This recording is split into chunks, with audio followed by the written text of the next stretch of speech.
Hello everyone, আশা করি তোমরা সবাই খুব ভালো আছো। তোমাদের ভালোবাসায় আমিও খুব ভালো আছি। কার কার বৃহস্পতিবারে পুজো হয়ে গেছে আমাকে কিন্তু একটু কমেন্ট করে জানিও। আর আমিও দেখতে পাচ্ছ যে বৃহস্পতিবারে পুজো কমপ্লিট হয়ে গেছে।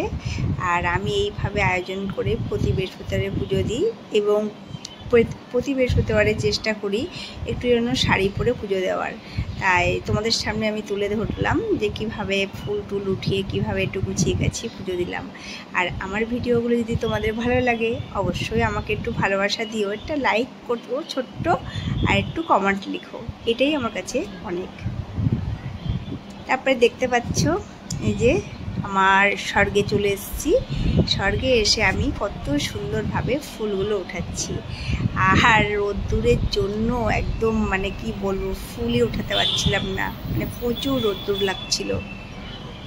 যাই হোক, শাড়ি পরে স্নান টান করে মানে তার মধ্যে হচ্ছে ফুলগুলো রোদ্দুরে উঠিয়ে নিলাম। আর আমার ছাদ বাগানে কিন্তু সব রকম গাছই আছে, বেলপাতার থেকে শুরু করে তুলসী পাতা, তারপরে দুব্বা, সমস্ত কিছু আছে। আর যদি সব নিজের বাড়িতেই থাকে তাহলে কিনে কিন্তু মানে পুজো দিতে ভালো লাগে না। দেখবে ঘরের আর কি জিনিস দিয়ে পুজো দেওয়াটা একটা আনন্দই আলাদা লাগে। আর আমার মতন আনন্দ কার কার ভালো লাগে অবশ্যই কিন্তু জানিও।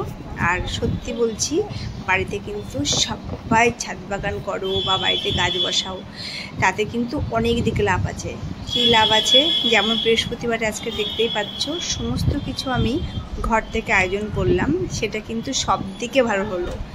পয়সারও সাবসিডি হলো এবং আমার নিজেরও মনটা ভালো লাগলো এবং গৃহের জন্য খুব ভালো।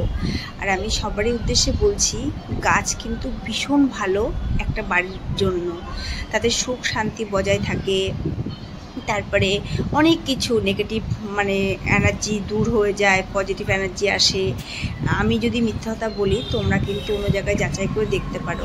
হ্যাঁ, তাই বলে কিন্তু গাছ কিন্তু সব ধরনের বাড়িতে লাগানো ভালো না, সেই কারণে কিন্তু আরও ভিডিওটা আমি করার চেষ্টা করলাম। তোমরা কিন্তু কোনো কাঁটা জাতীয় গাছ বাড়িতে বসাবে না, মানে কাঁটা জাতীয় গাছ বাড়িতে বসালে বাড়িতে নেগেটিভ এনার্জি বাস করে, পজিটিভ এনার্জি বাস করে না।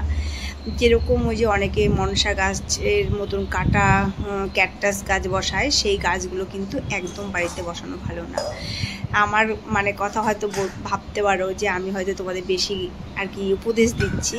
যাই হোক, আমার যেটা জানা সেটা তোমাদের আর কি জানালাম, যাতে তোমাদেরও সব কিছু ভালো হয়। তা দেখতেই পাচ্ছ এইভাবে পুজোর আর কি এই যে বাসন দেখতে পাচ্ছ না, যে পিতলের, এই বাসনগুলো কিন্তু আমি নিজে মেজেছি তেঁতুল দিয়ে। সত্যি বলছি বন্ধুরা, আমার কিন্তু এই বাসনটা মেজে দেওয়ার লুক ছিল, কিছুদিনও তার সইখাপগুলো আসে না, এগুলো কিন্তু আমাকে সব নিজেই মেজে নিতে হয়েছে। তাই তোমাদের সামনে আমি একটু ছোট্ট করে আমি তুলে ধরার চেষ্টা করলাম। মানে কি বলবো, হয়তো আমার মনে হয় একটু ভালো লাগে। আর এই যে কথাগুলো বলছি না, জানি না কে কি মনে মানে আর কি নেবে, আমি সত্যি কথাগুলোই বললাম। বাড়িতে গাছ বসানো ভীষণ ভালো, সব দিক দিয়ে ভালো।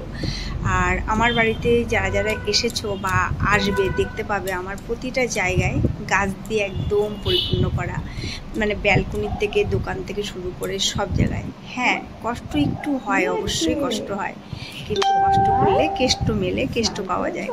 আমার কপাল সোনার দেখতেই পাচ্ছ স্নান করানো হয়ে গেছে, এবার একটু প্যান্ট জামা পরে তাকে আমি বসিয়ে আরতি করব। তা আমার ভিডিওটা কেমন লাগলো সব বন্ধুরা বলো। আর আমার মতন এরকম করে তোমরাও হচ্ছে আনন্দে থাকার চেষ্টা করো, এটা অনেক আনন্দ। সত্যি বলছি, তোমরা কেউ করে দেখো না, দেখে আমাকে কমেন্ট করে বলবে, দেখবে আমি মিথ্যাটা বলছি না, সত্যি বলছি। এত কাজ সে মানে সারার পরেও দেখো এইভাবে আয়োজন করে পুজো টুজো দিয়ে আমি মন থেকে খুব শান্তি পাই, ভীষণ শান্তি পাই।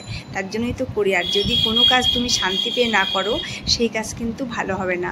সবসময় মনোযোগ সহকারে যে কোনো কাজ করতে হবে, সে যে কাজই হোক না, রান্না হোক বা ঘর মোছা হোক, ঝাড় দেওয়া হোক, এনার্জি আর মনোযোগ যদি না দাও তোমার কিন্তু সেই কাজ ভালো হবে না। তা অনেক